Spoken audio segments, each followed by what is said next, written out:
Con mucha alegría ahora estamos recibiendo, ya lo habíamos anunciado, ya lo dije en el arranque, lo repito ahora, aunque es su currículum, y esto es una pequeña síntesis, al profesor titular del Departamento de Bioquímica de la Facultad de Medicina de la UDELAR, de la Universidad de la República, asimismo presidente de la Academia Nacional de Ciencias del Uruguay, también el primer científico uruguayo integrado a la Academia Nacional de Ciencias de los Estados Unidos.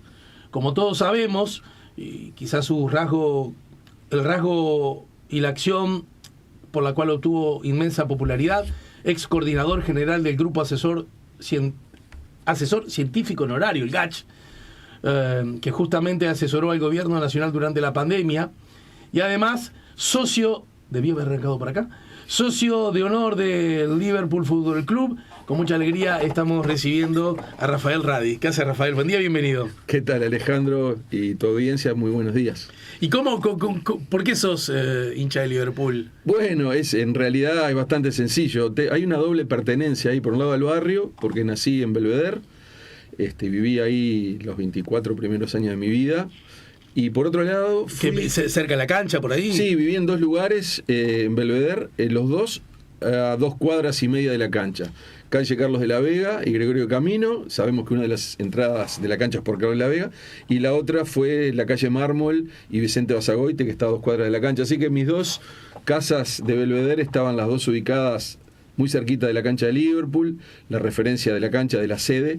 Y lo otro es que fui 11 años alumnos del Colegio San Francisco de Asís, los Capuchinos de Belvedere, que fue el núcleo que dio origen en 1915 al Liverpool Fútbol Club. O sea que tengo una duda a propósito de los colegios, porque hay uno que está sobre Carlos María Ramírez en la esquina y el otro que está como para atrás de la cancha, ¿no? El San Francisco de Asís son los Capuchinos de la calle Yupes, que en su momento fue el bulevar del barrio, como canta Fernando Cabrera, la calle Yupes, raya al medio, que la piqueta fatal del Progreso muy lamentablemente eliminó el bulevar del barrio, lo transformó en una calle más. Para mí, ahí la ingeniería le ganó el urbanismo, notoriamente. Desapareció aquel sentido del bulevar del barrio que tanto nos enorgullecía, con el cantero central, la calle Yupes, raya al medio. Entonces, el Colegio de los Capuchinos es en la calle Yupes, a unas 4 o 5 cuadras de Carlos María Ramírez, y el que tú decís es el de las Capuchinas, que fue originado por la Beata Rubata, que es de las hermanas capuchinas. Entonces, ¿pero era un colegio femenino? Es un colegio inicialmente, un colegio femenino, así como el nuestro era un colegio masculino. Ambas cosas ya... Eso cambió. De hecho, a mí me tocó ser docente en mis primeros años de trabajo del San José de la Providencia, que es el colegio de las hermanas capuchinas de Carlos María Ramírez y Julián Laguna, que da espalda contra espalda con la tribuna de Liverpool, claro, la del visitante. Y más o menos en la misma época que se funda el Colegio de las Hermanas Capuchinas en la calle Carlos María Ramírez y Julián Laguna, un par de años después se funda el Colegio de los Hermanos Capuchinos en la calle Yupes y Vitoria, que es donde yo fui 11 años, y de cuyo núcleo de exalumnos se genera el Liverpool Fútbol Club, que fusiona varios cuadros de Belvedere, entre ellos el Defensa, que tenía camiseta negra, y el Titán, que tenía camiseta azul, y de esa fusión el negro y azul de la cuchilla Juan Fernández. Bien, perfecto. Así que bueno, esos son mis orígenes de Belvedere y de Liverpool. Ahora que Liverpool estuvo en Copa Libertadores, escuché leí seguramente por redes que uno decía de los apelativos que llevan los equipos de fútbol, el que más me fascina de todo el continente es el negro de la cuchilla. Qué notable. Y yo pensaba, ese hombre, seducido por esa expresión, debe estar pensando en un negro, en una persona afrodescendiente con una cuchilla en la mano, ¿no? Para los amigos y amigas con los que he hablado de los negros de la cuchilla, en un primer escalón de conversación quedan muy impresionados. Pero bueno, la cuchilla es la cuchilla Juan Fernández, una de las últimas... El accidente geográfico. El accidente geográfico, una de los últimos, ramales de la cuchilla grande del sur, que Carlos María Ramírez es su eje y divide 2 cuencas. Si uno va de Carlos María Ramírez hacia el viaducto, Paso Molino, esa es la cuenca del arroyo Miguelete, y si uno va de Carlos María Ramírez hacia Nuevo París, es decir, hacia la cancha líder, pues es la cuenca del Pantanoso. Ese accidente geográfico, la cuchilla Juan Fernández, y Juan Fernández era un comerciante de la zona que tenía un almacén gigante de ramos generales, muy cercano a la cancha, donde paraban en el camino al cerro las carretas y los carruajes y los paisanos que cruzaban el paso del molino, que tenía el puente que los jesuitas habían creado en la iglesia que está, digamos, asociada en la calle Sufriategui.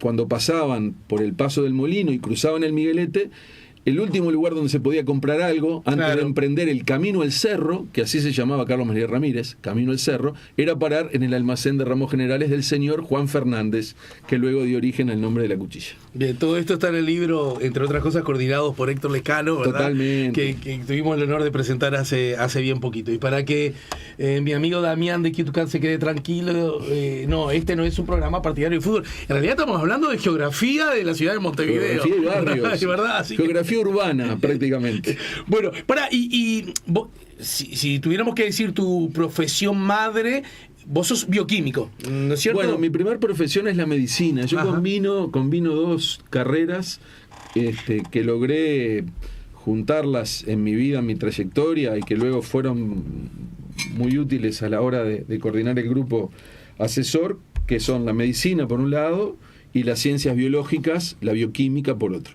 Así que mi formación es toda en la Universidad de la República. Tengo el título de doctor en medicina y el título de doctor en ciencias biológicas, opción bioquímica.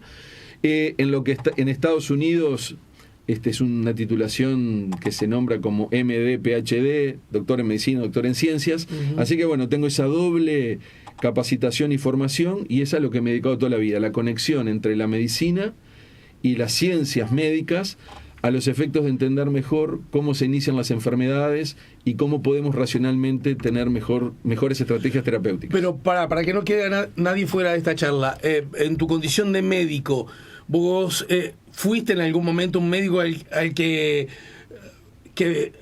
uno veía cuando se sentía mal porque tenía mucha tos. No hice práctica clínica. Toda mi actividad ha sido relacionada a la investigación y apoyando a los equipos clínicos que desarrollan investigación translacional. He estado y sigo estando muy cerca de la medicina práctica, pero nunca tuve mi propia consulta. Yo terminé la carrera de médico, hice el doctorado en ciencias biológicas y un postdoctorado en ciencias biomédicas en Estados Unidos. Así que soy un médico en ese sentido diferente a lo que el imaginario plantea del consultorio, pero hoy la medicina tiene un amplísimo rango de especialidades. Si uno piensa en un imagenólogo, el imagenólogo, por ejemplo, tampoco, o el laboratorista clínico, el patólogo, en fin, el anatómopatólogo. Así que hay muchas especialidades médicas que asisten a la clínica, y bueno, en el caso mío lo asisto a la clínica desde la investigación. Bien, ¿y cómo aparece en ese proyecto?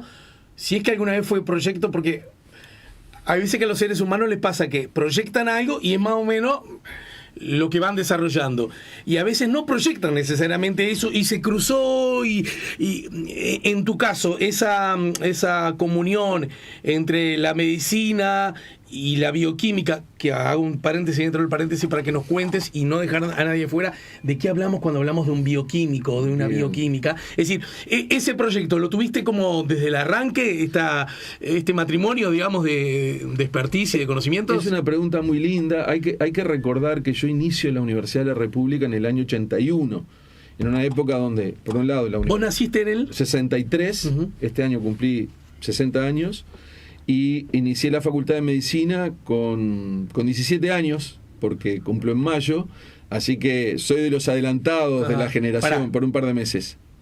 Mirá que me acuerdo de lo anterior. Le iniciaste con 17 porque sos de los adelantados, sí. Es decir, naciste en el arranque del año. Exacto. ¿Verdad? Exacto. Pero también porque seguramente eras, por decir lo mínimo, bueno con las notas, por decir así, ¿no? Era un buen estudiante.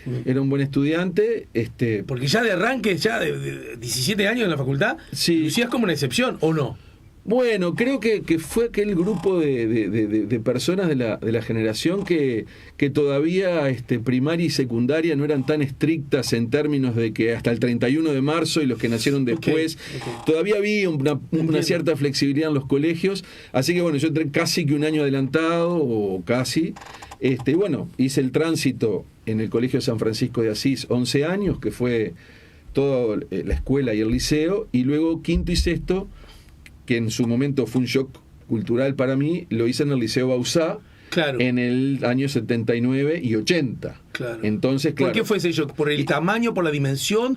Porque, a ver, ¿por qué? Y bueno, por un lado, nosotros formábamos parte de una comunidad educativa en el Colegio San Francisco de Asís, tuvimos 11 años juntos, nos conocíamos, teníamos una dimensión de barrio, de amigos, de comunidad, y de repente pasar al liceo más grande del país, en dictadura, con unas reglas de comportamiento que iban desde el uniforme hasta el largo del pelo, hasta cómo uno se dirigía a todo el mundo, pasé de un ambiente de mucha libertad a un ambiente notoriamente que tenía una impronta militar atrás. Qué brutal, ¿no? Porque... Entonces, para mí, quinto año y los primeros meses de quinto año de liceo, o sea, el primer año de mi estadía en el Bauzá, fueron realmente impactantes, lo sentí muchísimo, me costó mucho. Pero lo sentiste como algo malo. Fue algo muy malo para mí, fue como salir de un lugar de la felicidad y pasar a un lugar áspero, a un lugar donde eras un número más, donde eras un poco maltratado por la estructura que había, no por los profesores, sino por la estructura que implicaba el control del ingreso, el pelo, el cuello, la corbata, el uniforme, cómo te hablaban. Sin embargo, recuerdo que en mi rebeldía de las primeras semanas tuve alguna acción un poco fuera de lugar en relación a mi comportamiento, y me llamó la directora del liceo en aquel momento, y yo directamente pensé que me echaban del Bauzá. Y sin embargo la señora me dijo, la directora de aquel momento me dijo, bueno, yo entiendo que vos venís de otro ambiente, que venís de un colegio privado, de hermanos capuchinos, etcétera, etcétera, esto es otra cosa, tenés que adaptarte, te vamos a dar otra oportunidad. Y ahí lo que decidí fue focalizarme en el estudio, y en definitiva iba al liceo a cumplir, y con cero conectividad con la comunidad educativa, que no había una comunidad educativa. Que no se promovía ni se promovía la comunidad. Porque en realidad el gran absurdo de esto que vos planteás, que bueno, los que vivimos un poquito antes o un poquito después de todo aquello, es que las estructuras de la educación veían, en particular en los liceos, al estudiante como el problema y no como el centro de la propia existencia, ¿no? Prácticamente que tenías que pedir permiso para entrar a clase. Uno ya entraba con culpa de que a lo mejor hizo algo malo. No, fue tremendo. Lo que sí reconozco del Liceo Bauzá de quinto y sexto eran los notables laboratorios de física, de química y de biología que había en aquella época. Probablemente sin eso quizás vos... Y bueno, a ver. eso fue un elemento importante. Recuerdo grandes profesores de física, de química, de matemáticas, de biología de aquella época, y laboratorios muy bien montados, y eso también estimuló algo que ya venía desde el Colegio San Francisco de Asís, que era el gusto por las ciencias físico-matemáticas y por las ciencias naturales. Yo dudé mucho si empezar medicina o hacer una carrera más de corte científico, pero estábamos en un país que ofrecía poco. Lo que había era la Facultad de Humanidades y Ciencias. No había una facultad de ciencias. Claro. Y la física, por ejemplo, y la matemática, y la biología y la química se podía llegar hasta el nivel de licenciatura. No había doctorados. Entonces, bueno, entré en medicina un poco por la tradición de la facultad, de que estaba consolidada. Había escuchado sobre Clemente Estable, sobre Caldeiro Barcia, tenía como ideas muy, muy borradas. Yo vengo de una familia de clase trabajadora, no tenía ningún antecedente de profesionales que me dijeran, anda por acá, anda por allá. ¿Vos fuiste el primero de tu familia? Yo fui el primer universitario de las dos familias, de los Radi y de los Isola. ¿Y Isola es tu mamá? ¿Isola? Isola, son genoveses. Y bueno, empecé medicina, y siempre con la intención de hacer algo vinculado a las ciencias médicas, pero muy borroso todo, ¿no? En esa pregunta que me hiciste, muy borroso. Y ocurre algo muy importante en el año 86 y 87, Yo ya me había vinculado a la cátedra de bioquímica, de la que hoy soy el director, primero como ayudante honorario, luego como ayudante titular, pero pasó algo importante en la historia del Uruguay moderno, que fue en el primer gobierno de Julio María Sanguinetti, se logró, con la participación decisiva de un médico investigador muy relevante, que fue Roberto Caldeiro Barcia, la creación del PDCIBA, que es el Programa de Desarrollo de Ciencias Básicas. El PDCIBA fue instaurar en el país el primer programa de generación de científicos a nivel de doctorado. Las primeras 5 áreas eran química, biología, informática, matemática y biología. Hasta ese entonces no había doctorados en el Uruguay. No, tenías que irte al exterior. Tenías que terminar la licenciatura e irte. Entonces, cuando yo estaba en 6º, 7º de mi carrera médica, se cruza ese programa en mi camino y la decisión: hago una especialidad médica clínica para ver pacientes, hago medicina interna, hago cardiología.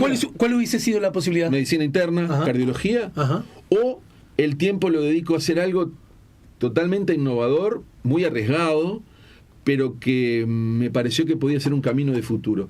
Y en esa opción, cuando terminé la carrera de médico, en vez de hacer una especialidad clínica, me puse a hacer, y estoy dentro de la primera generación de doctorados de PDCIBA del país. Pero eso fue un hecho histórico. No, porque coincidieron, claro. Sí, quizás si el programa hubiese empezado 3 o 4 años más tarde, yo ya hubiese sido un cardiólogo, un médico internista o alguna otra especialidad médica, y la trayectoria hubiese sido otra. Déjame ser un segundo tu papá.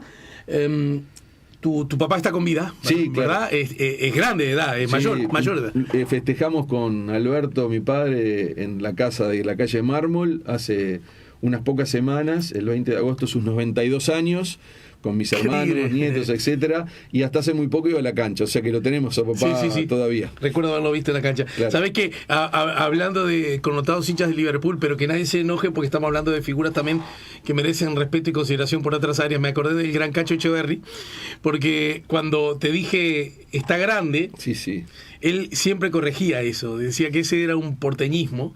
Lo que hay que decir es está mayor, porque está muy bien. Grandes tamaños, ¿no? Yo un poquito se lo discutía porque yo decía que el idioma es algo vivo y lo que en algún momento significa una cosa, legítimamente en otro puede significar otra cosa nueva además. Pero bueno, le hago el homenaje a Cacho que murió hace bien poquito y es un gran hincha de Liverpool, un gran colega, además un gran periodista. ¿Tu libreta es azul y negra de casualidad? Bueno, un poquito sí, un poquito no. Ajá, bien. Pará, entonces, déjame ser tu papá, te decía, porque a ese muchacho ya recibido de médico con ¿cuántos años? Y me recibí de médico en el año 88, tenía 25 años. Bien, no sé si todavía, o alguien mayor, no sé si todavía vos vivías en la casa de tus viejos, o ya habías iniciado tu vida independiente, en pareja o no sé, pero la pregunta es, ¿alguien cercano a vos y legítimamente preocupado por vos y tu futuro material, teniendo en cuenta que vos no sos hijo de una familia per se adinerada, claro, ¿no? Que sí, que si el plan A falla, igual hay como un posabrazos, ¿no? Está buena la pregunta. Porque alguien no te dijo, vos loco, vos sos talentoso, vos tenés vocación, vos tenés capacidad, seguí desarrollando, sé un buen cardiólogo o un buen internista, que por lo menos no solo te vas a asegurar laburo siempre, sino que además un ingreso de satisfactorio para arriba, o medianamente satisfactorio, lo planteé en esos términos. Que esto, que es un poco más raro, nuevo, y por lo tanto está más lleno de dudas. Rarísimo, no. ¿Qué pasó con esa hipótesis? ¿Me haces esa pregunta? Te la hace el hijo de una empleada doméstica y un herrero de obra. Yo sé que no sé, que fuera no lo digo para sacar pecho de nada, es que No, totalmente. esa es una cruz de caminos que siempre nos ha marcado. Sí, y después de yo, ¿y qué vivo? Totalmente. Mira, primero te agradezco la pregunta que me emociona, me tiene emocionado tu pregunta.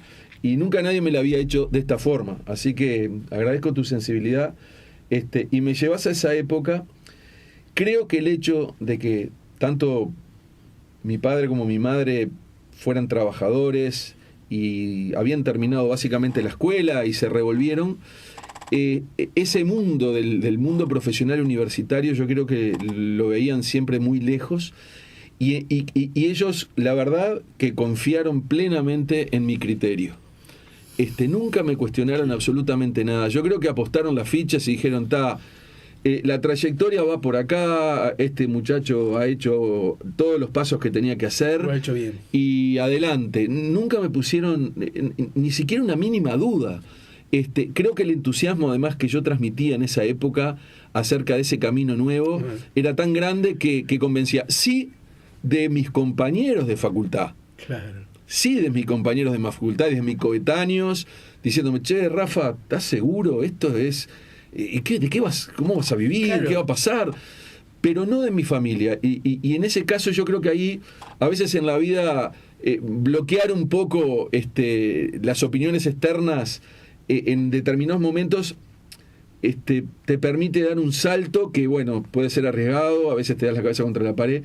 En este caso parece haber funcionado, y sobre todo parece haber funcionado no solamente por lo que me pasó a mí, sino porque el PDCIVA terminó gestando un sistema científico nacional, profesional, algo que hasta hace unos años comentábamos con Gerardo Caetano como la revolución silenciosa. Al final no fue más silenciosa porque la pandemia expuso qué era lo que era el sistema científico nacional, pero aquel momento histórico, 86 y 87, y lo hablé con Julio María Sanguinetti en pandemia, le dije, presidente, usted tiene que estar muy orgulloso de lo que hace 30 años, junto a la Universidad de la República, lograron acordar un programa nacional de formación científica. Y hoy, 3 décadas después, usted está viendo en toda su expresión el despliegue que la ciencia ha podido hacer. Eso es una política de Estado. Y el presidente Sanguinetti seguramente debe haber mirado para atrás, debe haber visto todas las discusiones que hubo en su momento. No fue nada fácil convencer al gobierno de la época de que esto valía la pena, pero finalmente se hizo. El primer gobierno democrático lo impulsó, la universidad lo impulsó, Adela Reta, a través del Ministerio de Educación y Cultura, lo impulsó, y hoy tenemos esta realidad. Entonces, haber formado parte de ese proceso, obviamente que en lo personal me dio mucho, pero también lo veo como un gran logro para el Uruguay. Hijos, una vez más, ¿no? Hijos de nuestros padres, pero más hijos de nuestros tiempos, ¿no? Exacto, es decir, que en definitiva es el que... Sobre este asunto, déjame hacerte una pregunta. ¿Por qué es que, viéndolo en perspectiva, ahora que vos decís, yo ahora acá me quiero anotar este tema, universidad, para que podamos hablar contigo, como fruto ineludible de esto que acabas de contar acerca de tu peripecia? Que además, yo sé que lo sabés, a pesar de que nunca lo hablamos, no estamos hablando de tu peripecia. Claro, estamos hablando de la peripecia de la República en general, de los hijos de la República, ¿verdad? Exacto. De los que necesariamente necesitan siempre, por definición filosófica, ideológica, de quienes abrazamos esta forma de vínculo colectivo, la obligación de siempre en todo estar mejor, ¿verdad? Siempre en todo estar un poco mejor, siempre en todo estar... En todo, todos, ¿no? Exacto. Bien, pero, quiero ir a eso. Pero hay una cosa que vos me decís y a mí a mí también me ganó un poco la emoción, me la transmitiste, porque además en el fondo somos hijos de la República, no solo de nuestros papás y nuestras mamás, ¿no? Y desde ese lugar quisiera preguntarte, realmente suena muy, muy curioso, por usar un término más naif, que hasta ese momento, hace 23 segundos en la historia, no hubiese una posibilidad de ejercer un doctorado en la universidad. La pregunta es esta: ¿es por el incesante, permanente y lógico transcurrir de civilizatorio del planeta en general que más o menos te vas acomodando y exigiendo nuevas cosas a los nuevos tiempos?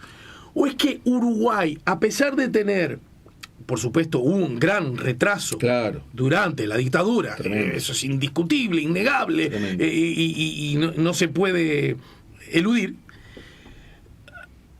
ese retraso de casi 15 años, ¿no? ¿Lo explica, o es que anteriormente había miradas un tanto no lo suficientemente a largo plazo, incluso las lógicas de la Universidad de la República? Está muy bien. Ahí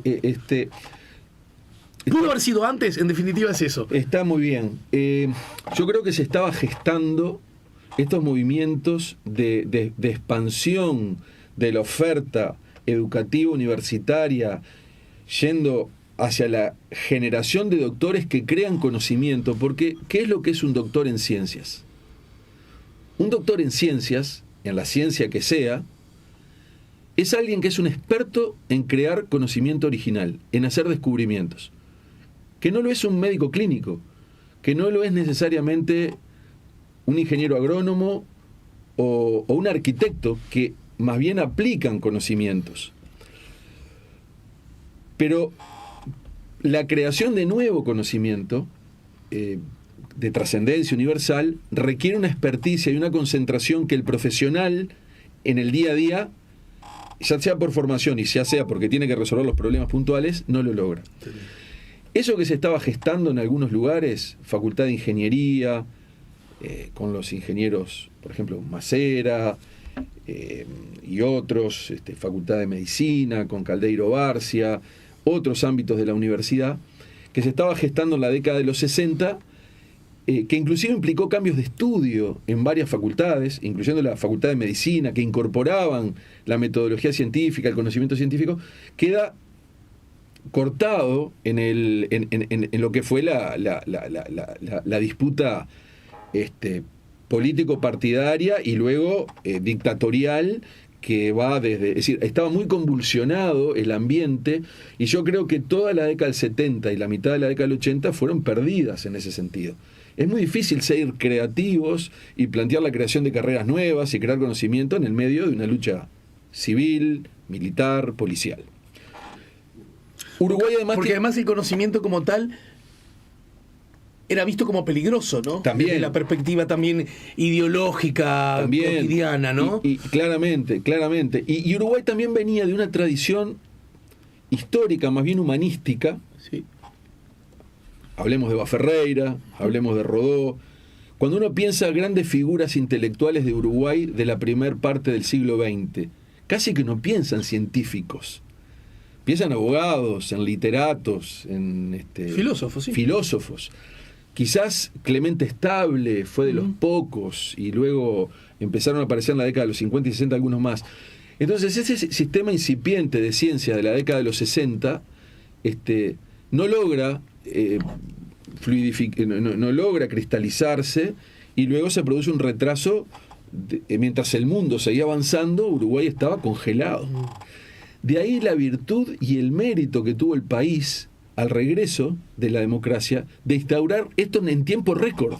Porque si pensamos que en el 85 vuelve la democracia y en el 87 ya se instaura el PDCIVA, realmente se hizo en muy poco tiempo, y se hizo desde una gran calidad fundacional, calidad que se mantiene hasta el día de hoy en términos de cómo seleccionamos los profesores, cómo seleccionamos las tesis, cómo evaluamos.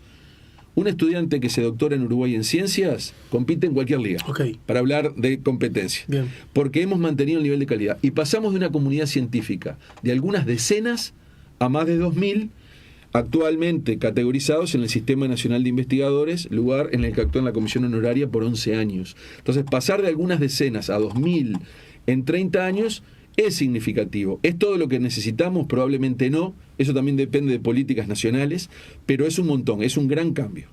Y desde esa perspectiva, entonces, teniendo en cuenta el desarrollo inequívoco que ha tenido esa acumulación de conocimiento, en línea más allá, porque acá se juntan dos cosas que son casi perfectas, ¿no? Vos y yo, que somos los dos futboleros, yo digo que el fútbol es maravilloso porque pone el talento individual al servicio de un proyecto colectivo, y un proyecto colectivo para que se desarrolle el talento individual. Total. ¿No es cierto? Totalmente. Y así es que resulta. Y podríamos decir lo mismo acerca de la acumulación del conocimiento de ese modo, porque el individuo, digamos, hace las moñas que tiene ganas de hacer y que le hace bien a su alma, que puede incluir, y yo digo que está bien, que debe incluir el regocijo, la premiación material, más seguramente no debe ser la única, ¿no es cierto? Pero que la casa linda, que el viaje, que el buen automóvil si te interesa, o la buena comida si andas por ahí, pero a su vez dentro de un marco que es un proyecto colectivo. Che, seamos mejor como colectivo, como nación, como sociedad. ¿Vamos bien en esto? Sí, claramente. Uruguay y el rol que el conocimiento sistemático, digamos, aplicado al rol que puede jugar la Universidad de la República. no la única, seguramente también, ¿no? Sin duda. Uruguay, ¿tiene dudas acerca de la importancia que tiene ese asunto? Digamos, porque yo entiendo que cada vez que hay alguna referencia al asunto, no he escuchado una sola voz. Corrijo, la inmensa mayoría de las voces son contestes en decir, qué bueno esto, qué orgulloso esto, qué importante ha sido esto. La pandemia, a la que vamos a referirnos desde ese lugar, si querés, ahora en un minuto nada más, ha colocado a los científicos individualizados en ustedes, pero era porque los que tenían que salir en conferencia y marcaban cosas y dialogaban con el gobierno, y el gobierno entendió que ustedes eran importantes, por eso se creó esa herramienta, y yo digo, qué maravilloso, ¿no? Y después hay un derrame que va al clínicas que cuando a mí me vacunaron, en la primera dosis yo sentí que entraba a un lugar maravilloso, ordenado, limpio, luminoso, bien tratado, ¿verdad? Y encima me está... ¡Uy! ¡Epa! La Universidad de la República, el hospital de la universidad, ¿no? Y en muchos otros lados también, yo digo porque me toca ahí. Sí, sí. Lo que quiero decir, ¿por qué si siempre está tan claro la importancia de... ¿Por qué en general nuestra generación se ha acostumbrado desde la recuperación de la democracia y aún admitiendo los logros, que siempre es tan difícil, tan difícil conseguir acercarse a los presupuestos, por ejemplo, pedidos por la universidad? ¿Me da la respuesta luego de la pausa? ¿Cómo no? Estamos conversando con Rafael Radi y estamos poniendo La Mañana en Camino. La pregunta quedó arriba de la mesa, ¿no? Más allá de los contextos peculiares de cada momento histórico. En líneas generales, uno percibe que siempre la Universidad de la República anda detrás de los presupuestos. Y si bien el famoso tema de la frazada corta, que los recursos son... A esta altura del partido histórico, hermoso partido que entre todos hemos construido, entre todos, sin excepción, ¿verdad? Entre todos los que tenemos cierta... vocación democrática, llamémosle así, tenemos claro la importancia del conocimiento acumulado, del conocimiento público, Universidad de la República, y en particular el conocimiento científico, que quedó bien expuesto, felizmente expuesto en el marco de la pandemia. ¿Por qué aún así cuesta siempre tanto conseguir los recursos adecuados o acercarse a ellos? ¿Por qué siempre la sensación de que hay un permanente, un constante tironeo, Rafael? Bien, yo más temprano hablaba de la iniciativa de la creación de PDCIVA y el apoyo que en su momento, no exento de discusión, del gobierno de Julio María Sanguinetti. Recuerdo que fue una negociación compleja, yo era un estudiante, pero me acuerdo porque quien fue mi director de tesis, el profesor Eugenio Prodanov, estaba en el medio de las negociaciones y finalmente una de las preguntas que se nos hacía en aquella época es: ¿para qué un país pequeño como Uruguay quiere un sistema científico propio? Estamos hablando de una pregunta de hace 35 años, ¿eh? Esa era la pregunta que el gobierno nacional de su época le hacía a Caldeiro Barcia. ¿Por qué usted quiere...? ¿Qué necesidad, digamos? ¿Para qué? La ciencia y la tecnología la hacen los países centrales, claro, y nosotros la importamos y la adaptamos y ya está, y me ahorro. Bueno, esa discusión existió, afortunadamente para el país. El gobierno de la época y el presidente de la época finalmente lo entendieron y impulsaron la creación de PDCIVA. Luego vino el primer gobierno del Partido Nacional, luego vino el segundo gobierno de Sanguinetti, luego vino el gobierno de Jorge Valle, luego vino el primer gobierno de Vázquez, luego vino el gobierno de Mujica y luego vino el segundo gobierno de Vázquez. Y esto lo puedo decir desde una trayectoria vital que me tuvo siempre cerca y muchas veces participando directamente de los debates y los análisis de situación. Yo debo decir que siempre hubo ida y vuelta, siempre tuvimos como científicos y académicos el gusto de que todo era con un sacacorcho, pero siempre, y todos los gobiernos, al final, algo mejoraron respecto al anterior. Y eso habla bien del Uruguay. Yo no podría hablar de que hubo en algún momento una involución del sistema. El sistema evolucionó, a veces con una pendiente muy pequeña, a veces con saltos mayores. Por ejemplo, la creación de la Agencia Nacional de Investigación e Innovación en el primer gobierno de Tabaré Vázquez fue algo muy importante para el país, como también lo fue la creación de PDCIVA en su momento, del primer gobierno de Sanguinetti. Pero siempre nos pasó de que las políticas científicas dan resultados a 10, 20 y 30 años, y los gobiernos duran 5. Claro. Entonces, lo que yo he visto, y hablo en primera persona, es que el político profesional muchas veces prioriza lo que se va a ver en el corto plazo que lo que me implica una inversión que recién se va a ver en el largo plazo. Por eso esa conversación explícita que tuve el agrado de hacerla con el expresidente Sanguinetti, que varias veces me llamó a apoyar lo que el Gacha estaba haciendo. Y le dije, fíjese, presidente, este es un ejemplo vivo de una acción que usted tomó hace 35 años como líder en aquel momento del Poder Ejecutivo, y que hoy se ve en toda su expresión los resultados. Esa visión, que es la visión de la alta política y de las políticas de Estado, es la que muchas veces hace tan difícil en el debate diario poder decir, bueno, le vamos a apostar a la ciencia con algo que dé un poco de oxígeno y que permita pasar al nuevo escalón, a la pantalla siguiente. Uruguay está con el desarrollo de un sistema científico robusto desde el punto de vista formativo, pero que le cuesta mucho su articulación con el sistema productivo, su articulación con las políticas nacionales, y también su articulación a nivel regional y mundial.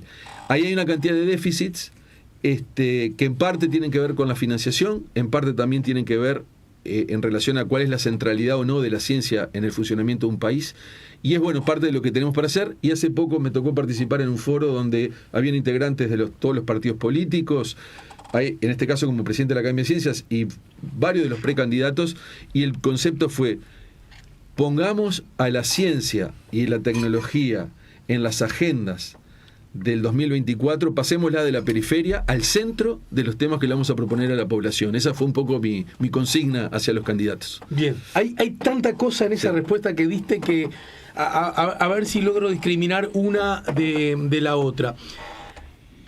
Ante la pregunta, ¿y por qué el Uruguay? Que seguramente era una pregunta, en muchos de los casos, supongo, legítima y bien intencionada, en el sentido, mirá, tenemos recursos finitos, ¿por qué vamos a meternos en una carrera, en una apuesta, cuando ya otros tanta ventaja nos tienen y que reversiblemente va a terminar que nosotros compremos ese conocimiento y lo usemos quizás con ese mismo dinero, con el conocimiento, llegando a todas las esquinas? Pues seguramente era esa, ¿no? Sí, claro. Es más, yo pienso que en alguna medida eso se abraza, esa duda legítima, se abraza con también los legítimos debates que tenía que ver con la globalización y un país como el Uruguay en algún momento se imaginó, pero porque ese era el pensamiento de la época, el buey solo bien se lame, nosotros nos encargamos de todo. Después descubrió, porque le empezó a ir mal, que no podía, hay cosas que no podés hacer por escala, por conocimiento que... ¿Estamos de acuerdo? Totalmente. La globalización dice, bueno, esto lo hacen bien aquello, los japoneses hacen buenos televisores, no vamos a hacer nosotros televisores, vamos a comprarle los televisores y vamos a lograr que por nuestra política la gente tenga dinero suficiente como para comprarse los televisores que necesita, ¿no? Podría ser ese. Ahora bien, sin embargo se encontró que no, que necesitamos desarrollar el conocimiento a pesar de que de pronto se desarrolla también en otros lugares y probablemente desde antes. Todo esto me imagino yo que tenía como una base, más allá práctica de todos los días, inmensamente empírica, la vio todo el mundo, el que tiene mucho y poco conocimiento, el que tiene mucha riqueza y mucha pobreza en el marco de la epidemia, ¿no es cierto? Claro. Ahí quedó evidenciado muchas de las cosas. Uy, qué bueno es que tengamos alguna espaldita, algún respaldo, ¿no? Uy, qué bueno. Y creo que se dijo hasta el hartazgo, pero en el buen sentido hasta el hartazgo, por actores políticos, sociales, la importancia de esta gente, la importancia del conocimiento, la importancia de la aplicación, el edificio y la ruta, ¿no? Todo, una especie de mezcla para evaluar la importancia que tiene esto. El último discusión presupuestaria es después de... Y sin embargo a mí me dejó la sensación que volvíamos a tener ese sacacorchos, como si no hubiera pasado lo de recién. ¿Se entiende lo que digo? Sí, es como que... invitamos al tío, ¿no? Pero si el tío ahora quedó demostrado que es un crack con nosotros, ¿cómo vamos a estar dudando si invitamos al tío? Bueno, ahí yo creo que el país muchas veces deja pasar oportunidades importantes que tienen que ver con un desarrollo más sustentable, como tú decías, para todos y todas, más inclusivo, un desarrollo que tiene que tener una impronta basada en el conocimiento. En parte se hace, pero queda mucho espacio para hacer. Quizás el tema que tiene que ver con el desarrollo de la industria del software en Uruguay es un ejemplo paradigmático de todo lo que se puede hacer de un país chico con gente muy bien entrenada e instruida. La exportación de software y asuntos que tienen que ver con el área de la informática hoy en Uruguay está llegando a niveles similares a lo que exporta la industria frigorífica. Y se hace con ingenieros, muchos de ellos jóvenes, sí, de Uruguay, muchas veces desde su casa. Es más, tengo gente de mi familia que directamente se dedica a eso, que exporta servicios, y eso es una economía exclusivamente basada en el conocimiento, no basada en los commodities, que no quiere decir que no haya que seguir manteniendo los commodities y poner la trazabilidad, que eso es conocimiento puesto al servicio de un commodity que le da otro nivel, pero hay que diversificar. Y además, algo que quedó bastante claro es que la ciencia de un país puede resolver problemas, puede, en fin, atacar temas de coyuntura. Hay muchos temas: la pobreza, la desigualdad, la inseguridad. Todos esos temas se pueden atacar desde la ciencia, y hay experiencia a nivel internacional, y habría que integrarla mucho más al funcionamiento nacional para tener respuestas más potentes, anticipatorias y más eficaces. Pero además la ciencia funciona como una antena de recepción de lo que está pasando en el resto del planeta. Cuando no se entregaban kits diagnósticos de PCR a ningún país periférico, Uruguay, ¿por qué pudo el Instituto Pasteur de Montevideo con la Universidad de la República generar los kits diagnósticos? Porque hubo colegas nuestros en el exterior que nos mandaron herramientas de biología molecular que luego, con el know-how nacional, se pudieron generar. Y ahí logramos independencia, que de otra forma hubiésemos quedado atados a los proveedores que nos hubiesen mandado los test cuando todo el resto del planeta, del mundo desarrollado. O sea, tuvimos condiciones de hacerlo. Primero porque teníamos redes internacionales que creían en nosotros. Colegas con los que científicos uruguayos se contactaron y pudimos lograr herramientas directas, y después desarrollos locales que nos dieron independencia. Es decir, es una de las formas de funcionar como un país independiente en el siglo XXI, el siglo de conocimiento, es tener un sistema científico en conexión con el exterior que permita discriminar y resolver asuntos con independencia de pensamiento y conocimiento, más allá de todo lo que uno interacciona con el exterior. Por otra parte, un sistema científico es el que entrena a los futuros profesionales. ¿Por qué Uruguay tiene una medicina que en términos de los procedimientos no se aleja casi nada a lo que se hace en los países centrales más desarrollados?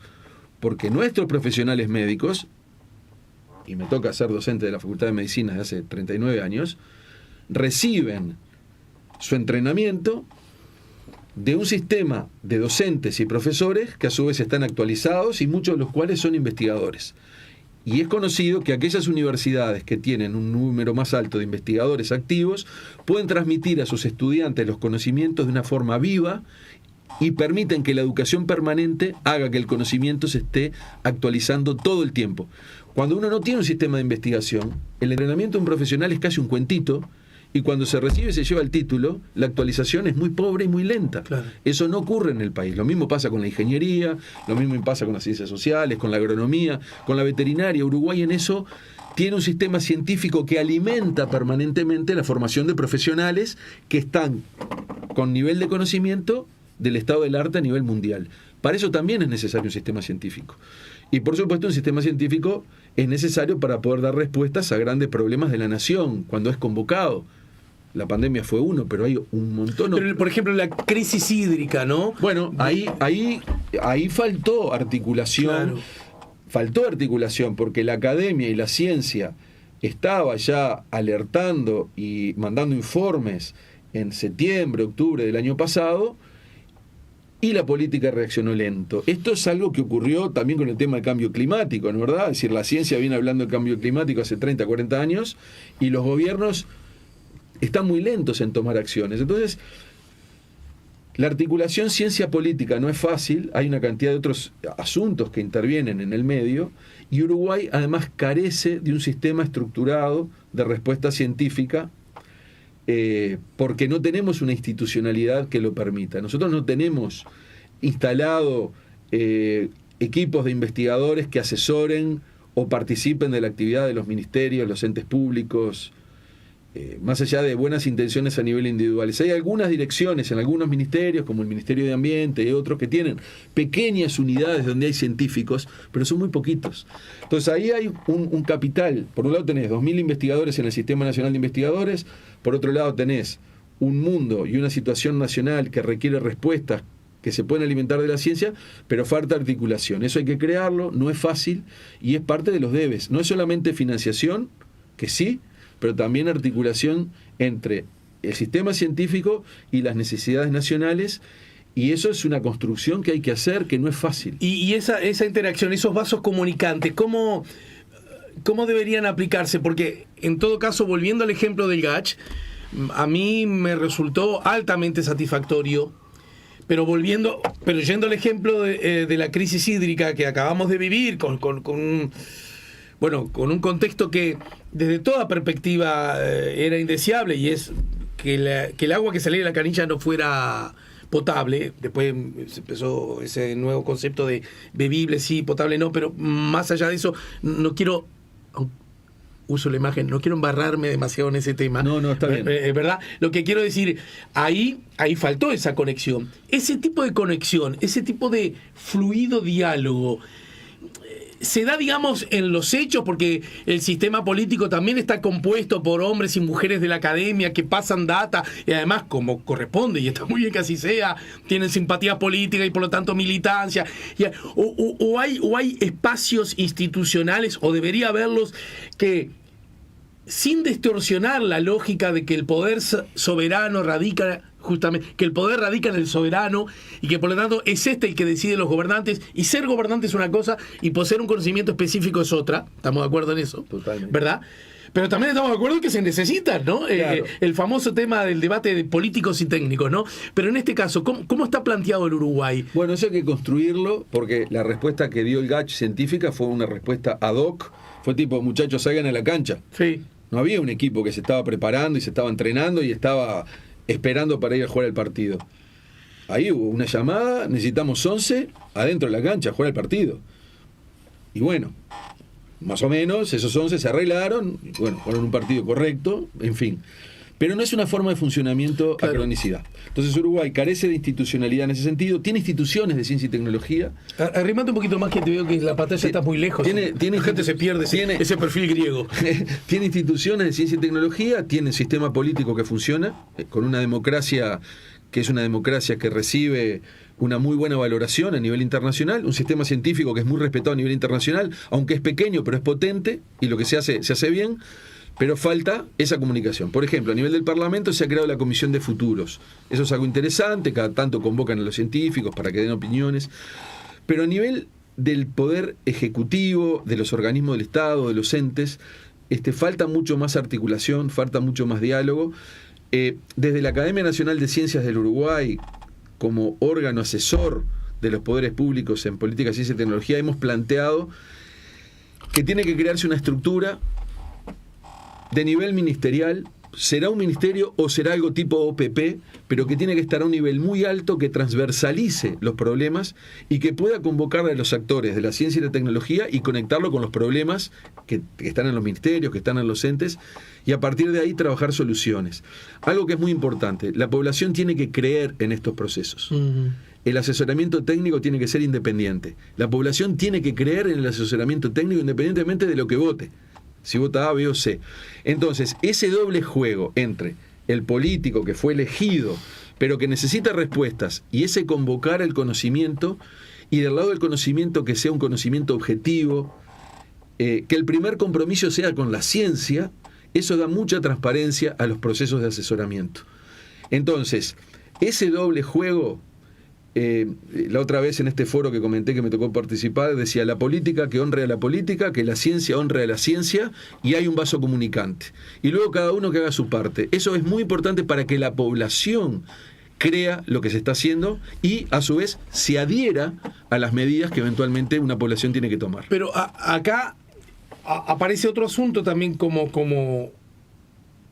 eje de estudio, y es: la población necesita visualizar que eso es importante, incluso visualizarlo cuando no es algo necesariamente visible, que ahí está el desafío. Teniendo fresco el ejemplo del GACH, que eso podría ser utilizado como un ejemplo que todavía es vigente de la importancia de cómo se une eso a algunos discursos políticos de actores políticos, y no necesariamente de baja importancia, que señalan que la Universidad de la República o está cooptada por el marxismo o está infiltrada por determinados partidos políticos. No, parece darse de bruces esa lectura, ese relato, ese discurso, con quien después debemos entre todos, cada uno con su legítimo matiz y diferencia, exponer que este conocimiento científico acumulado va a ser bueno para todos por igual. Claro, ¿se entiende? Porque es un conocimiento científico que se aporta no porque hay una agenda político-partidaria atrás, sino porque auténticamente es el conocimiento que uno quiere brindarle a la sociedad, ¿no, verdad? Exacto. Entonces yo digo que ahí... Pero no luce como una contradicción. Después, ¿cómo decís? Démosle más presupuesto a esto. ¿Qué quiere, doña? Le dejamos con aquello porque le tuvimos que dar a la Universidad de la República. ¿Esa cueva de marxistas? Claro.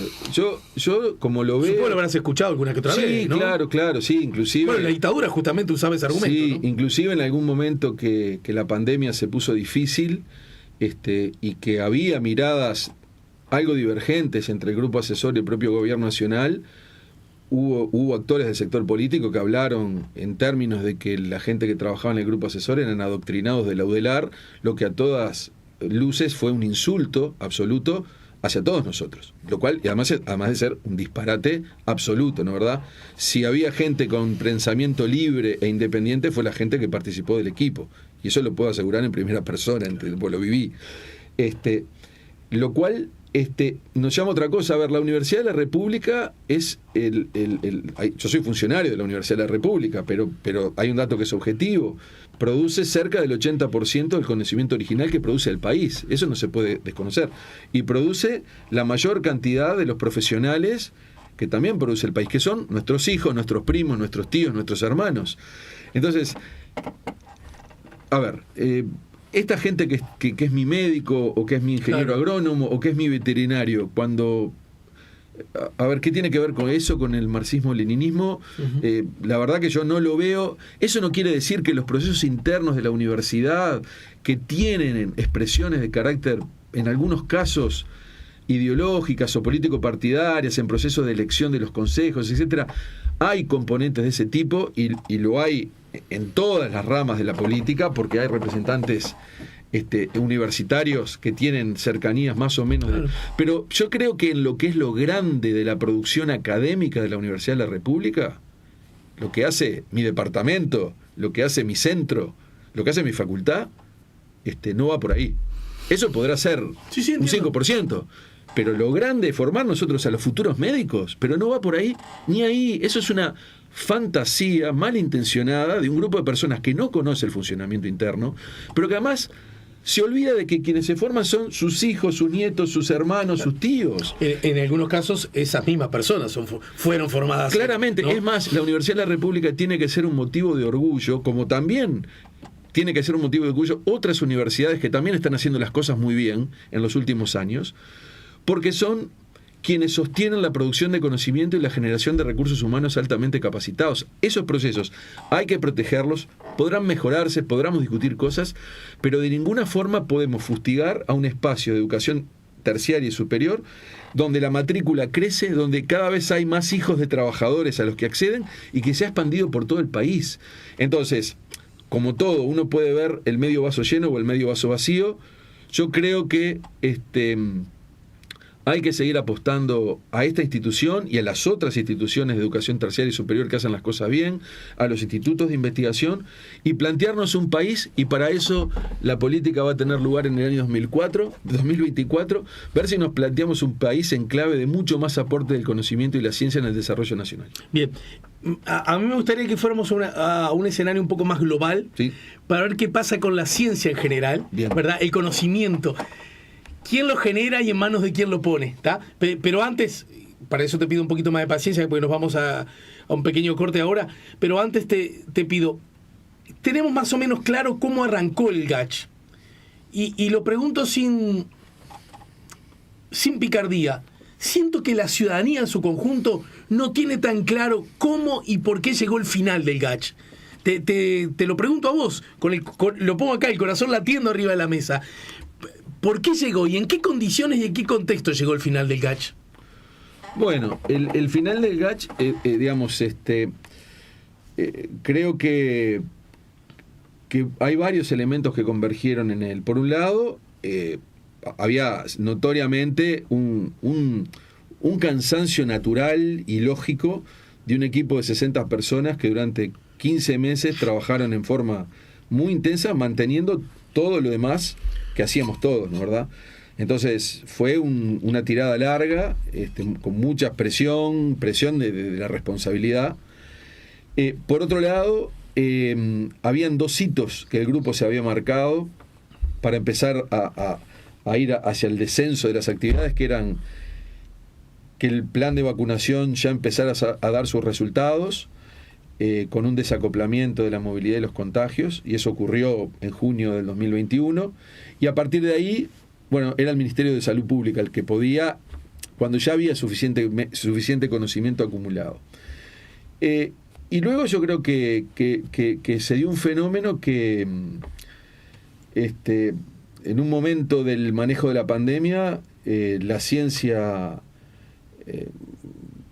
era quien tenía la palabra principal, porque ante la incertidumbre, bueno, todos esos primeros pasos fueron muy basados en la ciencia, pero el paso del tiempo y el aumento del conocimiento del fenómeno y también las estrategias de control que empezaron a funcionar, hicieron que otros asuntos que tienen que ver con la vida social, con la vida laboral, con las decisiones políticas, tomaran cada vez más peso.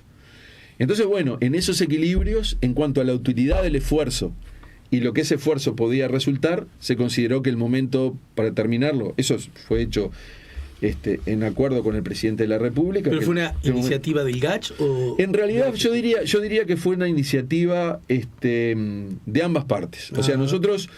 Como esas parejas que terminan, claro, casi... Yo creo que nosotros sabíamos que más o menos ese era el momento, y el gobierno también sintió que ese era el momento, bueno, terminamos y luego mantuvimos el contacto durante algunos meses más, y por supuesto que todos nosotros pues hemos seguido estudiando el fenómeno biológico, epidemiológico hasta el día de hoy, pero ya desde el ámbito totalmente académico. Recordemos que si hubieron momentos de mucha tensión, la ola de marzo, abril y mayo fue muy grande, había muchas tensiones. Con muchas muertes, además. Con muchas muertes. Y bueno, yo creo que, como alguna vez lo dije en algún otro reportaje, se logró, dadas las circunstancias, el mejor de las finalizaciones, que no fue la finalización ideal, pero fue la mejor de las finalizaciones en función de todos los componentes que había en juego. Bien. Podría sobre esto mismo hacer más preguntas, pero voy a ir a otros temas, ¿sí? Bien. ¿Por qué podría y no las hago? Porque creo que, aún pudiendo hacer otras preguntas, la respuesta fue lo suficientemente clara. ¿De acuerdo? Voy a hacerte un comentario que a lo mejor tenés el derecho a tirarte al piso para reírte, ¿verdad? El conocimiento científico, ¿en manos de quién está? ¿Quiénes los desarrollan? ¿Cómo se acumula? ¿Y al servicio de quién se ponen? Y con esto atravieso para que vos te puedas... Hay una mirada... Yo entiendo que existe, y está muy bien que exista una mirada más liberal, más conservadora, más derecha, más izquierda sobre las cosas. A mí no me asustan los términos porque creo en la libertad, justamente. Claro. Como creo en la libertad, no me asustan que las personas tengan posiciones distintas, ¿entiendes? Lo vivo, es más, lo celebro. me resulta lindo conversar con personas que piensan distinto, ¿de acuerdo? Sé que resulta obvio, pero a veces siento que hay que caer en esas obviedades. ¿Podríamos decir que hay una ciencia de derecha y una de izquierda, que hay una ciencia más al servicio del colectivo y otra más al servicio de las lógicas del mercado. Es decir, el conocimiento, ¿cómo opera en ese sentido? Te cobro caro la vacuna. Y sí, claro, imagínate, con todo el esfuerzo que tuvo ese laboratorio de juntar ese conocimiento, tiene derecho, porque invirtió mucho dinero y tiene que ganar dinero. Sí, pero está la salud humana en el medio. Es decir, todo ese debate que quizás estuvo bien arribita en el marco de la pandemia, pero que siempre está de alguna manera presente. Incluso uniéndonos con, ¿para qué nosotros vamos a generar conocimiento si ya los tigres lo están haciendo y nos sacaron 4 kilómetros de distancia, ¿no? Es decir, ¿cómo funciona ese asunto? Para mí es un gran misterio y presumo que para parte del público también. Luego de la pausa, ¿sí? A nivel global, ¿no? A nivel universitario. ¿Sí? Estamos con Rafael Radi, estamos poniendo la mañana en camino, estamos besando el final. Daniel dice, buen día caminantes, estaba convencido que la cuchilla se llama Pereira. En el arranque de la charla habíamos aludido a eso, ¿no? Claro, es una de las ramas de la cuchilla Pereira, que a su vez es parte de la cuchilla grande del sur. Claro, la que estudiamos creo yo que lo estudié en tercero o cuarto de escuela, no me acuerdo bien. Ubico el mapa ahí. Como hacíamos los mapas antes. Dice María, buen día Alejandro y equipo, un placer a todas y a todos los invitados y invitadas. Saludos y excelente jornada desde La Blanqueada. Bueno, muchos saludos de Cristina, de Nancy. Dice Adriana, hoy los trabajadores profesionales nos manifestamos en contra de la ley express que atenta contra nuestros derechos jubilatorios. Agradecemos difusión. Bueno, ya está hecha. Bellísima Laura Canoura. Las manifestaciones a las 14 en Torre Ejecutiva, me están diciendo. Qué lujo de entrevistado, agrega otra Cristina. Los gobiernos del Frente Amplio han dejado muchísimo infraestructura, facultades en el interior, ¿o no? Resalta mucho Sanguinetti, te reprocha Rosario. Bueno, en fin. No, lo que creo que vos señalás es ese puntapié inicial post-dictadura que significó, ¿no? No, a ver, yo resalto como nación, darnos el ejemplo de decir algo que hice hace 30 años y que de repente, de lo cual yo no estaba muy seguro, porque esa fue la discusión que tuvo con Caldeiro García y la incomodidad nuestra con el gobierno de aquel momento.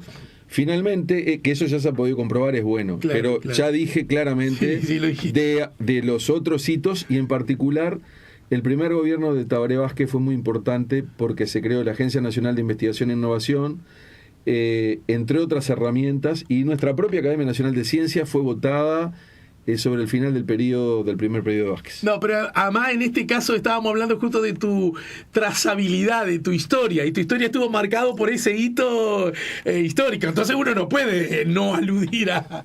Me parece que es algo que a esta altura las luces y las sombras en buena medida nos pertenecen a todos, y las luces no siempre todas y cada una están en un mismo lugar, ni las sombras están todas y cada una en un mismo lugar, lo que no significa de la identificación ideológica, filosófica, política, en algún momento más por algún sector. A ver, el punto al que quiero ir es al concepto de política de Estado. Exacto. Yo hago algo hoy y si lo hice bien, dentro de 30, 40 o 50 años lo puedo ver. Y esa mirada es la que nosotros necesitamos cuando se habla de presupuesto de la ciencia, porque los resultados no son inmediatos. Son procesos que llevan décadas. Bueno, muy bien. Para que ahora sí, se me había desconectado. Si yo te preguntaba, casi en el final, por hoy, Rafael Radi, en el final por hoy, ¿no? Sí, claro. En algún momento u otro. Esperemos que no pasen tantos años. En todo caso, ¿cómo se produce? ¿Cuáles son los mecanismos que provocan que el conocimiento, y en particular el conocimiento, el desarrollo científico, se vaya acumulando en una latitud más otra? ¿Cómo funcionan las naciones como tales? ¿En manos de quién está? ¿De naciones? ¿De universidades? ¿De laboratorios? ¿Cómo funciona un poquito la cosa? Además, aprovechando que integrás la Academia de Estados Unidos, ¿no? Bueno, hay una base del conocimiento... Yo sé que es naif, quizás la universal... pregunta, pero... que habitualmente lo producen las universidades y los centros de investigación, y son conocimientos abiertos a todo el mundo, ¿no, verdad? Esa base de conocimiento científico que se publica o en los congresos o más notoriamente en las revistas internacionales arbitradas, forma parte del acervo universal, así como la literatura lo hace, ¿no, verdad? Luego viene una etapa donde ¿quién se apropia de ese conocimiento? Entonces esa apropiación puede ser una apropiación social, como ocurrió en el momento de la pandemia, se puso conocimiento en clave de tratar de gestionar y resolver un problema sanitario gravísimo, y muchas veces hay otras instituciones, que obviamente son instituciones principalmente del ámbito privado, que toman parte de los conocimientos generados en los ámbitos universitarios y de institutos de investigación, y a través de unidades de investigación propias, y ahí empieza todo el tema de protección de la propiedad intelectual, que es otro tema, van desarrollando asuntos pero que no son abiertos, sino son cerrados, porque eso está protegido por patentes, etcétera, etcétera, etcétera. Entonces ahí, en esto de generar conocimiento, yo diría que hay como dos vertientes. Hay una que es un conocimiento universal abierto, que es propiedad de la humanidad, y hay una parte de eso que se toma y que además se agrega en ámbitos que sí tienen muchísimas veces relación con empresas privadas que tienen fines de lucro, que también tienen riesgos y que, bueno, desarrollan eso con un nivel de secretismo propio de las empresas privadas. Uh-huh. No hay una buena solución para el actual, para el compartir el conocimiento científico que es propiedad de aquellas instituciones privadas que lo desarrollan con fines de lucro. Y bueno, ahí viene todo el tema de propiedad intelectual, y en el caso de las universidades, en las ocasiones que hay convenios para el desarrollo de determinados procedimientos, hay que trabajar a nivel jurídico y legal para que el conocimiento generado no se haga universal hasta que se libere un producto o una patente. Esa no es un área donde yo trabaje directamente. Todo el conocimiento que se ha producido desde nuestros laboratorios forma parte del acervo nacional e internacional y formamos parte de esa generación de conocimiento básico. Y luego, cómo se utiliza el conocimiento y cómo se aplica, bueno, se cruza también con temas de carácter ético, bioético. Cuando tú decías, bueno, ¿cuál es el costo de un antibiótico? ¿Cuál es el costo de un medicamento biológico? Que muchas veces se va al Fondo Nacional de Recursos y no está, y se va a nivel judicial. ¿Cuál es el costo de una vacuna? Y bueno, ahí hay temas donde tienen que trabajar. Ahí se cruza la política con el mundo empresarial y ahí creo yo que hay un amplio espacio para la negociación. Sí, permitime decir que me tocó muchas veces cuando yo trabajaba en Esta Boca es Mía, en el último tramo de la administración anterior, o sea, del gobierno del Frente Amplio, que es cuando yo ingresé a Esta Boca Mía. ¿Por qué lo cito? Porque si bien se hablaba acá, era muy frecuente que como tema del día, la verdad que no sé si lo sigue siendo, lo digo sin ingenuidad, sin nada, porque realmente no lo sé, pero era muy frecuente que se abordaban los temas de los recursos que ciudadanos le hacían, los juicios o acciones legales, sí, las acciones de amparo que ciudadanos hacían ante el Estado, o sea, ante el Ministerio de Salud de la época, a propósito de la negación que el Estado le hacía para concederle, por ejemplo, medicamentos de alto costo, ¿no? Y yo recuerdo que yo daba una pelea semántica para decir que en realidad habría que llamarles medicamentos de alto precio. Porque sí, el costo, yo lo decía desde mi ignorancia siempre, sí, porque el costo en realidad nosotros los ciudadanos en general no sabemos el costo de las cosas. Lo que sí sabemos que tienen un precio alto. Totalmente. A lo mejor hiper recontra justificado por el costo, pero en realidad no lo sabíamos. Y esa es una discusión y un análisis técnico bien complejo y bien rico, porque tiene aspectos de carácter económico y tiene aspectos relacionados a la eficacia. Exacto. Que también hay que considerar. Entonces, ahí es donde el sistema científico tiene que poder dar su opinión. Cuando yo voy de medicamento A a medicamento B y tengo un salto de costo de 1000 veces, ¿cuánto beneficio adicional se logra? Y si en el marco del presupuesto que hay general para la compra de medicamentos de un país, en relación de todas las otras cosas que pasan, se justifica o no. Es una discusión bien complicada, pero algo que aprendimos en pandemia que fue muy importante, cuando todas las revistas internacionales nos generaron el acceso abierto e indiscriminado a todo lo que se publicaba, o sea, no tenías por qué tener una suscripción, no tenías por qué acceder a una base de datos con una palabra clave, etcétera, etcétera. Eso fue muy bueno para el avance de la ciencia médica a nivel planetario y para lo que fue el control relativamente rápido de la epidemia. Entonces, algo que sí aprendimos en pandemia, que el conocimiento científico en clave de ciencia abierta, es decir, se publica algo y ese algo pasa a ser patrimonio de la humanidad y lo puede acceder cualquiera en tiempo real, eso terminó siendo muy, muy, muy bueno a la hora, desde los países centrales hasta los periféricos, a la hora de saber cómo venía la mano y de tomar acciones rápidas. Eso fue una innovación que ocurrió durante la pandemia, que ahí hubo como un acuerdo internacional de todas las empresas editoriales y todas las revistas del mundo, sí, de que, bueno, una vez que si Alejandro Camino publica algo sobre este tema de pandemia, en el instante que lo publica se vuelve accesible al planeta Tierra. Lo que no significa que haya llegado por igual, al mismo tiempo y en igual condiciones, por ejemplo, el tema de la vacuna a la humanidad, a las distintas latitudes, ¿no? Claramente. Que de hecho eso no ocurrió. De hecho eso no ocurrió, y también ahí hay asimetrías e inequidades. La inequidad de acceso al conocimiento se redujo mucho por esta estrategia de ciencia abierta que se tomó específicamente para el caso de la pandemia. Ahora se volvió a lo de antes, digamos, ¿no? Más compartimentalizado, vos tenés que tener suscripciones en buen lugar, el modelo de publicación está cambiando, se está yendo lentamente hacia un modelo open access de ciencia abierta. Para suscripción, y Uruguay en ese aspecto. Y bueno, Uruguay se logró, a través de la Agencia Nacional de Investigación e Innovación, tener el portal Timbó, que el portal Timbó le permite a todos los ciudadanos del país acceder a una cantidad enorme de información científica con un costo que tiene el Uruguay con las editoriales, que lo asume, pero que luego lo hace abierto a toda la población. Bien. Eso ocurre hoy, cualquier oyente puede entrar, suscribirse a Timbó en forma gratis, y a partir de ahí acceso a toda la información que Timbó da acceso. ¿Uruguay como Estado país, o la Universidad de la República? No, eso es Uruguay como país.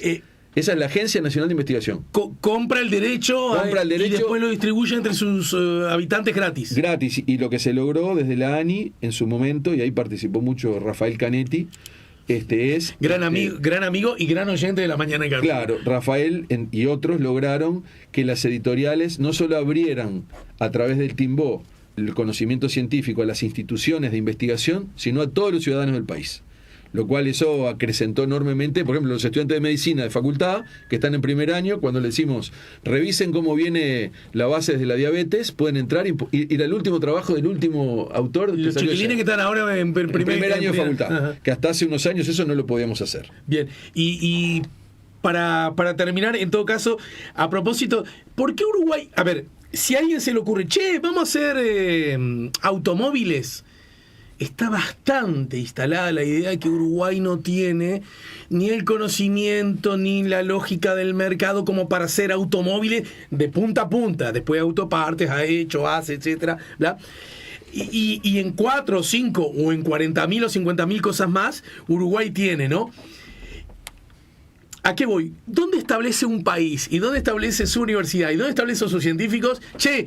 Vale la pena que estudiemos y generemos nuestro propio conocimiento, no estudiemos esto que ya otros lo estudian y acceder a ese conocimiento. ¿Dónde se selecciona? ¿Cómo se discrimina? ¿A qué cosas le apostamos, le ponemos fichas y a cuáles no? Claro. ¿Cómo se prioriza? ¿Cómo se priorizan áreas del conocimiento para generar masas críticas que generen acumulados que sean realmente significativos y superadores? Eso es una gran discusión. Un país pequeño como Uruguay no puede estudiar con la misma intensidad todos los temas, claramente. Uruguay tiene algunas fortalezas, las ciencias biológicas son una de ellas, porque tenemos muchas instituciones como el Instituto Clemente Estable, el Instituto Pasteur, la Universidad de la República, etcétera. Y bueno, eso forma parte de lo que en su momento, y ahora está en discusión en el CONICYT, es el PENTI, que es el Plan Nacional de Desarrollo de Ciencia, Tecnología e Innovación. Es decir, ¿en qué áreas tenemos preguntas y desafíos suficientemente importantes para el futuro y masas críticas como para poder conjuntar eso y estudiar los temas en profundidad? Eso lo tienen que hacer los organismos que se dedican a fijar las políticas de ciencia y tecnología, siempre recordando que hay que dejar siempre espacio para lo diferente.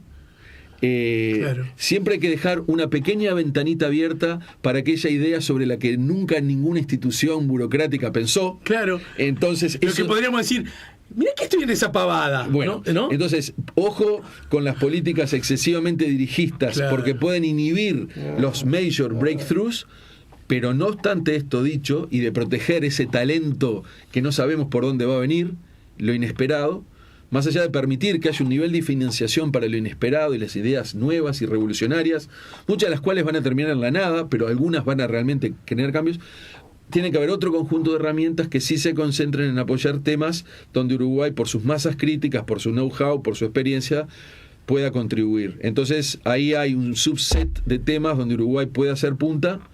Y bueno, es parte de lo que hay que discutir para los próximos años. Cuando los anticonocimientos, los universidades y en particular universidades estatales citan ejemplos a veces de cómo se dilapida el dinero, ponen justamente foco en esos asuntos de estudio que para el ojo del promedio del público, de los ciudadanos, lucen como pavadas, innecesarias, injustificadas. Es constante eso. Mirá esto, están gastando plata en estudiar. Está lleno de ejemplos de los descubrimientos más importantes de la historia de la humanidad, del siglo XXI y de los últimos años, de asuntos que empezaron hace 30 o 40 años con una pregunta que a priori alguien podría decir, esto es nimio, esto es trivial, ¿para qué alguien se dedica a esto? Pero la historia del desarrollo de conocimientos nos muestra que ese espacio hay que dejarlo, y si una persona es talentosa, esa ventanita hay que dejarla abierta, y en un porcentaje va a conducir a cambios que son cambios de paradigma. De lo contrario, uno no hace un gran descubrimiento, sino que es simplemente una ciencia acumulativa que se basa en lo anterior y no hace un gran cambio de paradigma.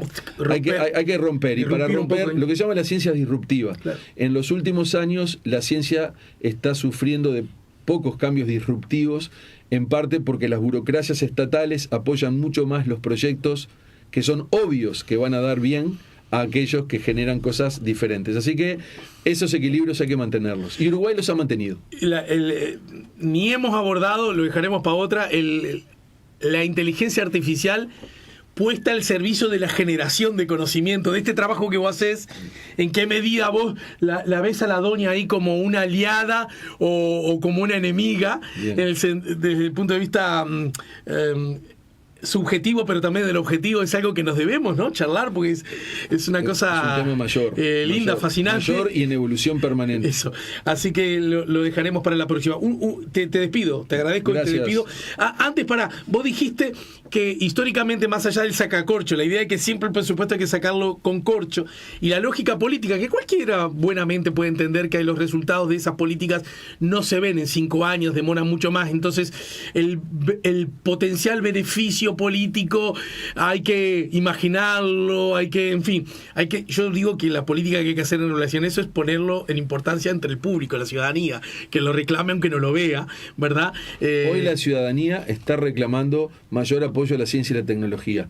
La última encuesta de la ANI mostró que cerca de un 80% de la población piensa que hay que apostar más a la ciencia y la tecnología del Uruguay. Eso es una innovación. Y vos dijiste desde ese lugar, que es una muy buena nueva, que siempre los gobiernos, más allá de ese momento de tirantes y chiqui, podríamos decir que históricamente Uruguay en cada periodo, en cada administración ha mejorado los presupuestos, quizás no en la dimensión adecuada. ¿Entendí bien eso?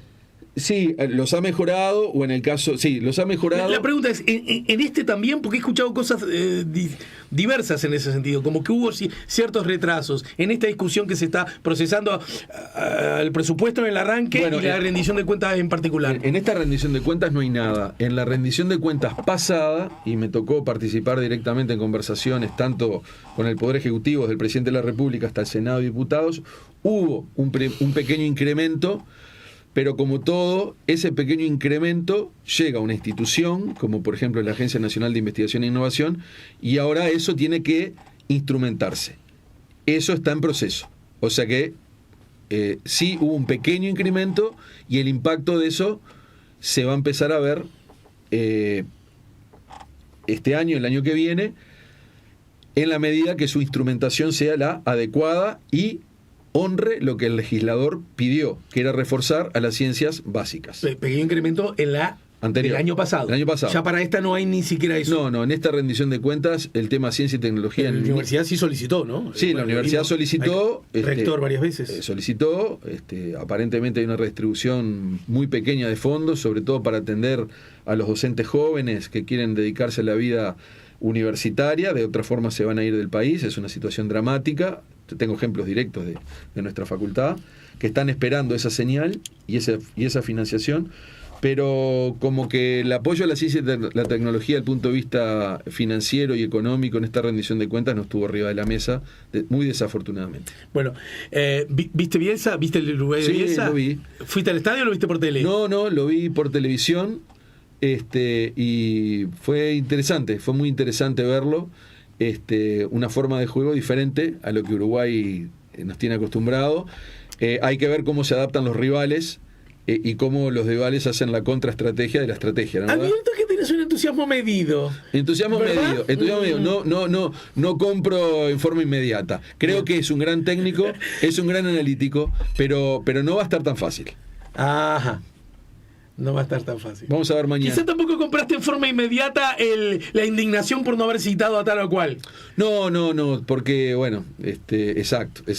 Pero tampoco compraste en forma tan inmediata esta cosa que ocurrió en una distancia de 90 minutos. Claro, entonces no podés cambiar el análisis 180 grados.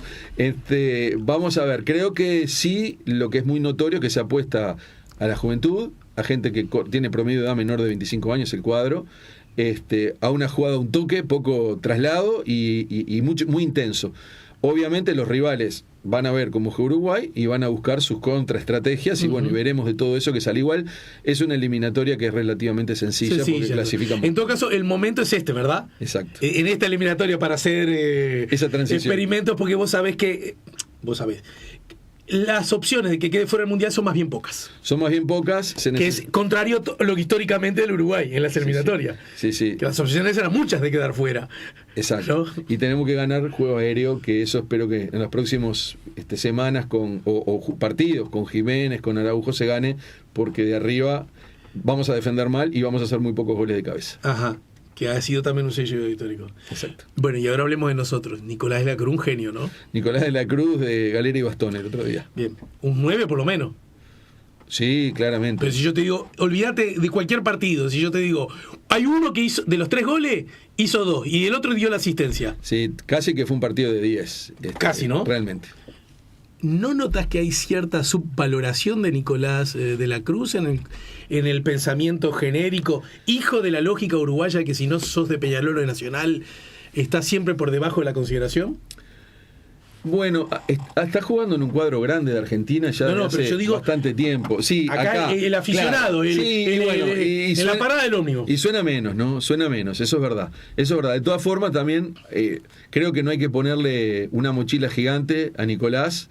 Hay que dejar que siga haciendo su juego, porque así como... Con este entrenador es el juego, Nicolás. Claro. Tac, tac, tac, tac, tac. Pero así como los titulares de los diarios le dieron 10 puntos ayer... ¿Le dieron? No. Bueno, sí, más o menos. Sí. Fue tapa. Mañana anda mal y no toca una y lo matan. Así que vamos a esperar un poquito. Nos falta transición en general, ¿no?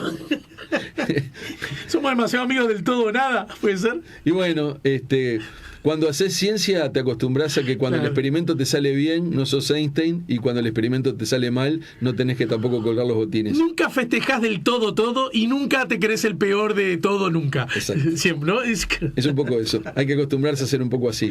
Bueno, Rafael, gracias por el tiempo. No, un gusto. Hasta pronto. Nos reencontramos más temprano que tarde. Un abrazo.